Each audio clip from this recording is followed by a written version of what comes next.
Hello, everyone. My name is Stephen Hahn, and I'm joined today by Marcus Featherston. Shari Johnny, Matthew Wahi. and our project advisor for this was Dr. Castellanos. Our product that we are presenting today is the non-contact safety glove. This next slide is the poster that we created for the project. I'll briefly go over it.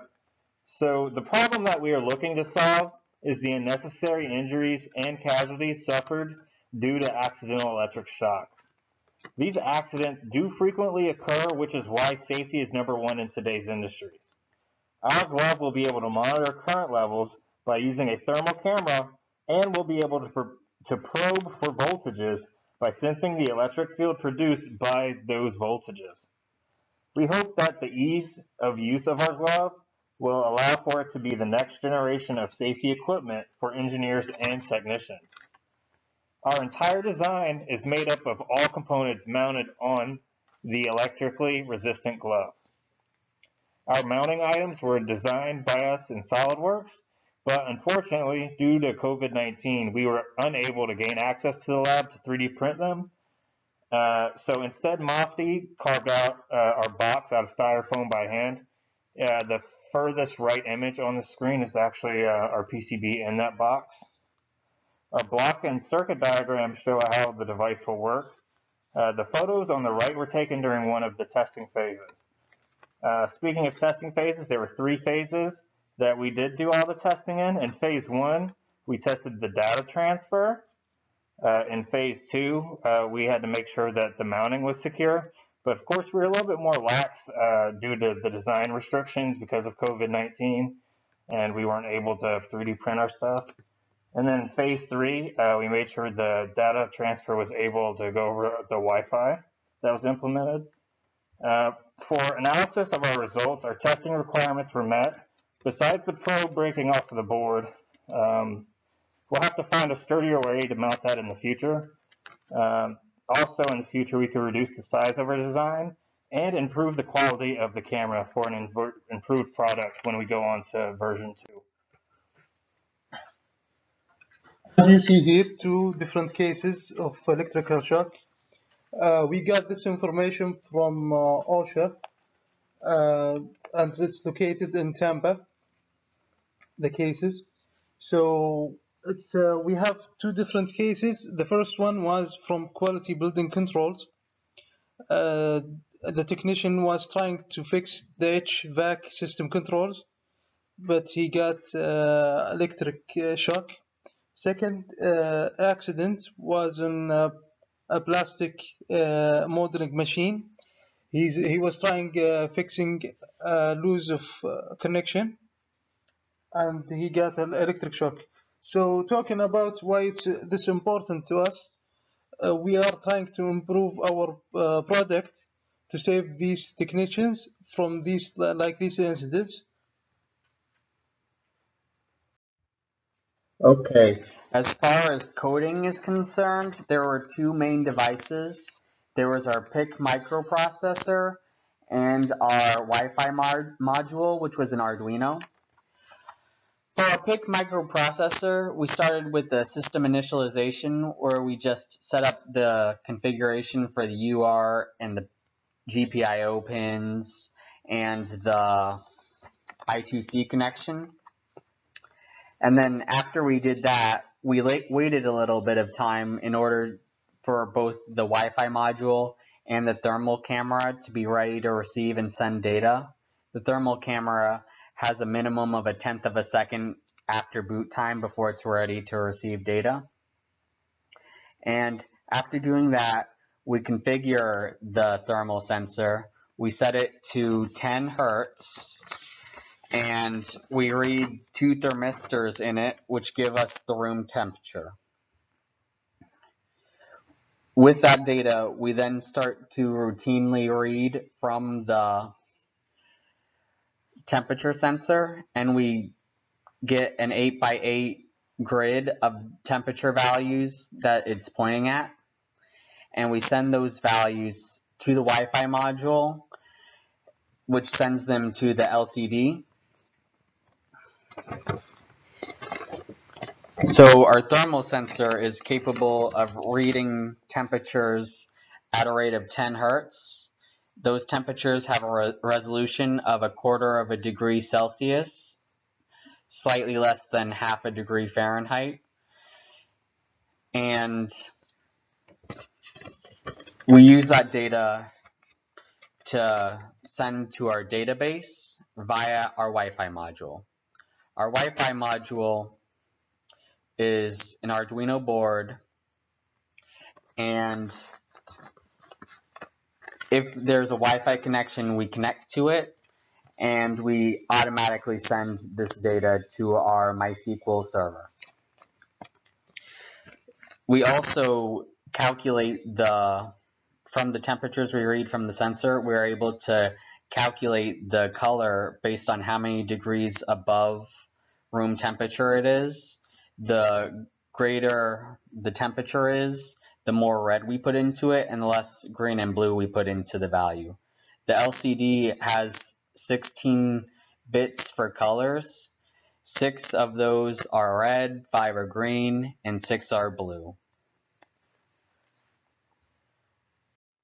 By continuing with our schematic, as you see on the right is a wiring schematic for our PCB board.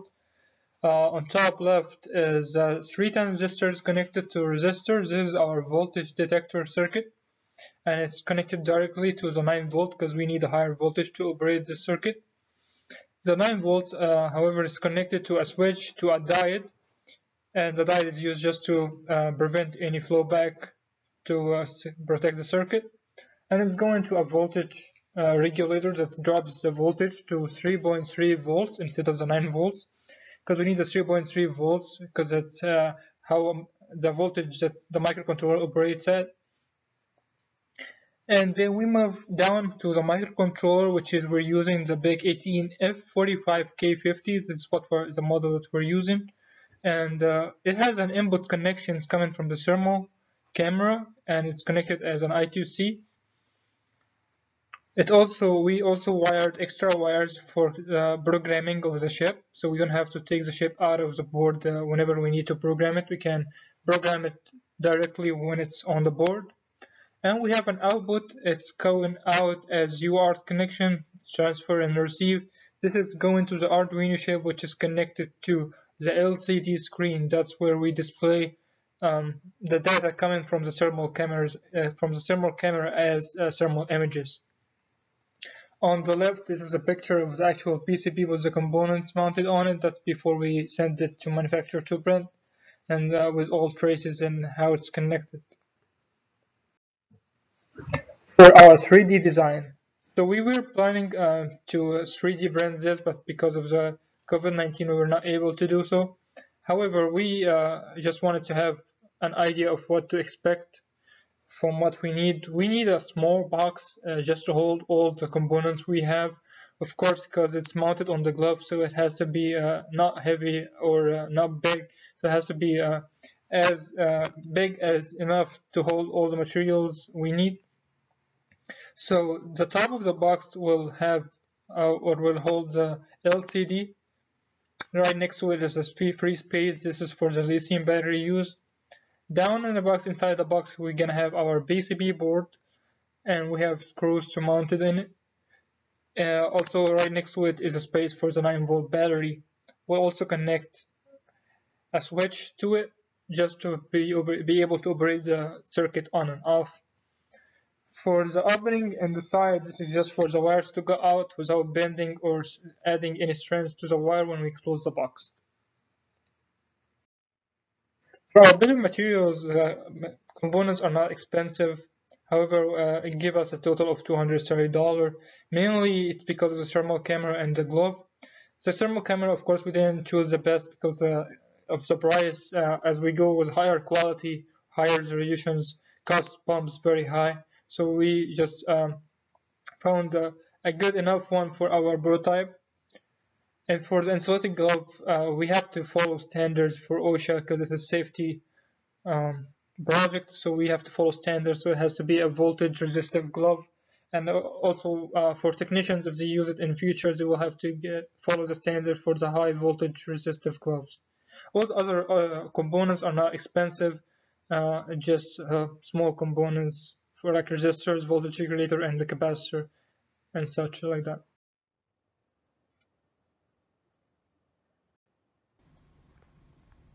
Hello, this is Mavtwahi. I'm here today with my team, with Marcos, Steven, and Mashari. We're gonna be testing our product. We are the team of the non-contact safety glove. This is our product, the non-contact safety glove.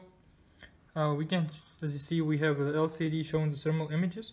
This is just the battery to operate, and down here we have our PCB port with a microcontroller interfacing between the thermal camera and the LCD with other components. We moved some components out here because our voltage detector broke, so we had to move it outside because we didn't have time to solder everything again. Now we're gonna show how it operates. We're gonna be using this heater. As you can see, it starts showing red because we're getting closer and producing heat. And as I get closer, you see the LED start to shine and get brighter as voltage increases. When I walk out, it just turns off, get closer, increase the voltage here, increase the heat. It just starts lighting up more and more.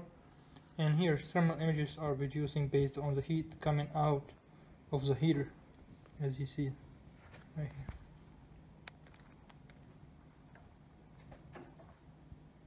As the LED lights up, yep, and walk out more. And now when I walk out far away, it just turns back, LED turns off, LCD goes back to green. Also, I'm going to show on my phone, we have this connected to server and should be showing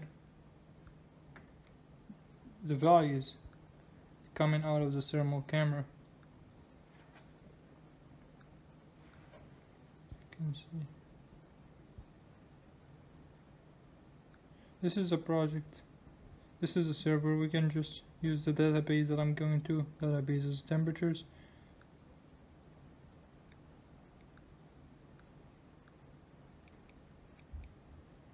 Go up to give me the whole list that I need, and I'm just gonna acquire the server, and I'm gonna go. This is all updates from when we were testing from last time, and you can see it goes up to today's date, April 22nd, and here is the values is shown. The temperatures, it's all high temperatures because of the temperature. Alright, thank you.